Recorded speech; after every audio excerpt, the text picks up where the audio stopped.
In terms of the NFL, a lot of the attention, certainly from a media standpoint, over the last 7+ weeks has been on the anthem protests, and it has certainly gained a lot of momentum, and then the president has been involved. What can you say, because we're in Australia and we're certainly not able to get a feel for the reception in relation to this from here. What can you say in relation to the protests and how the message from the players is being interpreted by the media? Well, it's really it's the message is obvious and clear to me. I'm an African American man, and I understand what's going on and what Colin Kaepernick's intent was. And people have twisted it basically because they don't really want to hear about it, which was about equality and against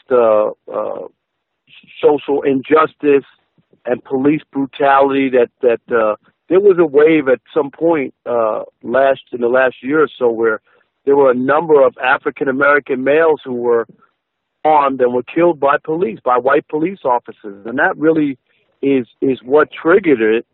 And you know, now it's been turned into this is a disrespect of the flag and the military, and that is nothing could be further from the truth. That's not what the protests are about. It's been turned into that to basically try to make them stop, and some players refuse to. So it's ongoing. I don't know where it's going to go, but I think the players have really impressed me, the people who have done it, to stand up and just not accept the status quo of what's going on in the United States. Yeah, it is. It is interesting. I watch a number of different news outlets from the States, from here online, American news outlets, and I noticed that certain organizations like to take a different stance, or at least that's the way it appears. Is there a lot of political influences there at play in the way the media communicate their thoughts? I think it depends on what station you're watching. You know, I think there are some slants, but I don't think the message. I just think people have been unfair to keep talking about the flag and about the military. It just has nothing to do with that.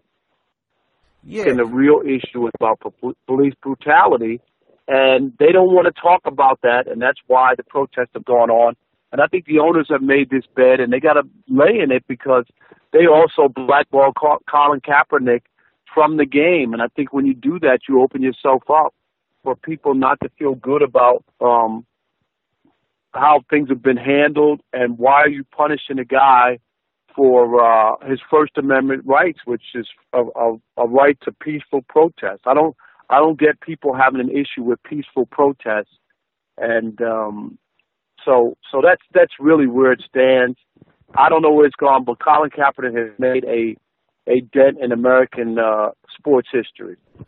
With Kaepernick, he hasn't got signed by any of the 32 franchises, and he certainly looked like a decent quarterback, for at least from what I saw last year. What can you make of the stance that people are saying that he isn't good enough to be a starter in the NFL? Well, I don't buy that at all. I just think that that's just an easy way, to try to discredit him so that they could justify that he's been blackballed. He played relatively well last year. There's so many bad quarterbacks in the NFL, but it tells you that teams would rather not win than to take a guy who has a conscience. It seems like America, sadly, are more interested in having a football player that has a concussion rather than having a conscience. What would you say his chances are of getting signed now, given all the scrutiny that's happened towards him? I don't think it's a chance now because of he filed a lawsuit against the league that he was blackballed, and so I don't see how a team would sign him now. And would you say that Colin Kaepernick is what you could refer to as a modern day Muhammad Ali?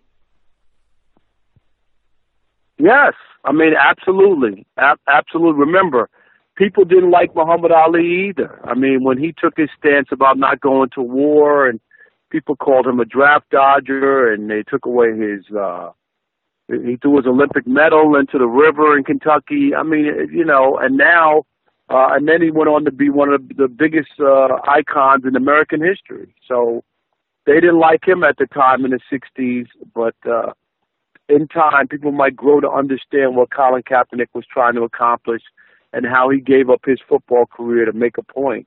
And sometimes in life, you got to give to get. That's how it is. Yeah, certainly. And well, hopefully Colin can get signed at some stage, if not this season, maybe next season. But it'll certainly be interesting to monitor. Absolutely. So we'll see how that plays out, but it doesn't look like unless there's some sort of, I can't see it happening this year.